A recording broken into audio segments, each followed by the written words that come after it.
Guys, our friends at Ridge have done it again. After creating the world's greatest wallet, they have now launched the Ridge key case. You no longer have to be bulked down by your old jangling keychain.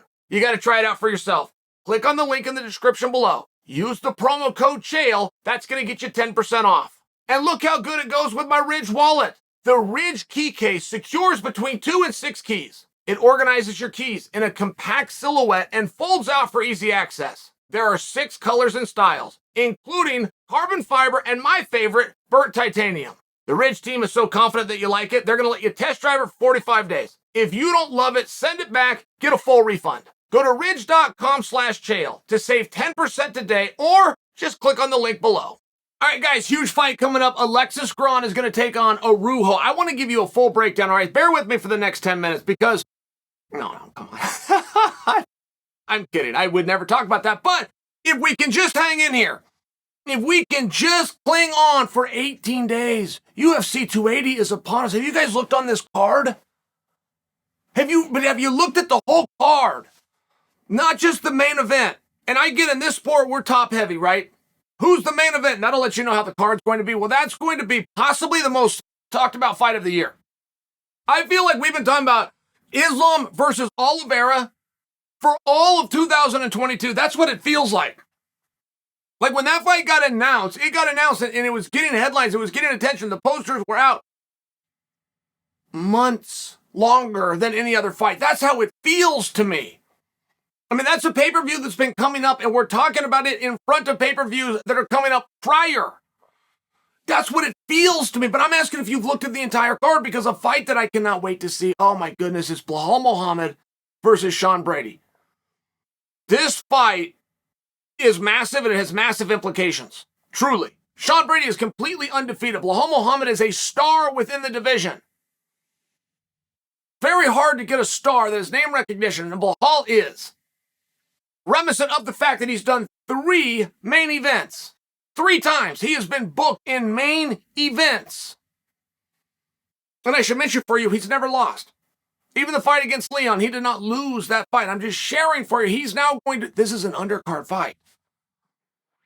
It's an undercard fight that surprises me, but I can't completely bitch about the placement of the card. It's that loaded. That is the point that I'm trying to make. And you want to know one that we're really not discussing enough? It's Jon versus Sean. And the line has moved on DraftKings. Right now, Jon is a plus 400. The minus 400, if I said it wrong, but he's the favorite. And it was 300 the last time that we discussed it. And I'm bringing this to you because that's a really interesting fight. And you have not seen Jon in a fight like this in a meaningful period of time. Jon has been in 5-round contests, but that's a different sport, guys. If you change one rule, you now change the sport.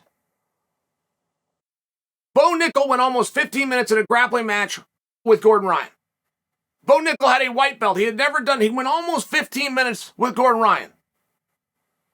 That's longer than Andre Galvao went with Gordon Ryan. That's 7 times longer than Nicky Rod went in the World Finals with Gordon Ryan. But they changed one rule. You couldn't do heel hooks. And I only bring that to you to bring, if you change one rule, you just change the sport. If you do a basketball game and the 3-point shot is now a 7-point shot, you've just changed the sport. If you do football and you go 3 quarters instead of 4, you just change the sport. You change where the endurance comes. You change where the drive comes. You change when you got to switch gears and kick in. It matters. It matters to some degree. Now, I think it matters in a positive way for Jon.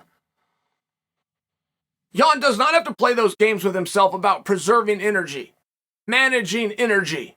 He can just put his foot down on the pedal and go. I think it changes it, but it changes in the favor of Jon. I also would give one criticism to Sean, and I can only give it to him because he did it in his last fight. What do we say in this sport? You're as good as your last fight. And Sean started slow. I've never seen him do that before. Sean usually starts fast. I mean, he's like a drag car. He comes out, boom, boom, boom. There is a storm, and a lot of times nobody is left standing, but he didn't do that in his last contest. He was feeling him out. feeling him out. He thought it was going okay. He never put his foot down. There was a discrepancy if he even had won that round. He thought that he did. Judges did not. I did not. I didn't think that it was obvious. I did not think that Sean had clearly won that round. I'm only bringing that to you because he's never left any doubt before. So to judge Sean or to paint him with a brush based on 5 minutes of action really isn't fair, but I'm still left with that because there's no time to waste. Suga Sean can win this fight. These are two kickboxers, and Suga Sean hasn't been put in there with the highest of ranked guys, but he has destroyed the guys that he has been put in there with. Oh, and by the way, look good doing it. I mean, you can see Sean's form. You can see the 1-2s. You can see the body. You can see the follow-up with the kick. You can see him understanding range. Like, he is showing off massive amounts of skills with trained professional fighters and beautiful placements on massive events. That's a lot of experience. I keep hearing people questioning his experience. What I just laid out, that is a massive wealth of experience being put in feature bouts all the way back to the Contender Series. To attempt to dismiss the competition of Sean, I think it's rude. I think you're inaccurate to do it, but I also think it's rude. This is a confusing fight. This isn't like, say, Adesanya versus Pierre. Well, okay, we get it. Two kickboxers are going to go. It's for the unified title. Put them in the little gloves. But we see get what's happening here. You have two guys that are striking heavy. Make no mistake. Suga Sean can grapple. He can play the guard game off his back, but he can also control wrestling. Jon can too. That's what makes this massively different. We've got two strikers in a striking battle. And I'm not willing to concede that Jon has a massive leg up. I'm not. Suga Sean uses range. He understands these things. There's ways he could pick Jon apart for a period of time. If Jon figures that out and he's got a little bit of a problem, maybe you should see Jon versus Sandhagen first round. Be a great example. Sandhagen was too much for Jon because of the range, but Jon figured it out. He bobbed and weaved. He got inside. He took some shots as he was figuring this out, and then he found his target. I only bring that reference to you because each round is very valuable here.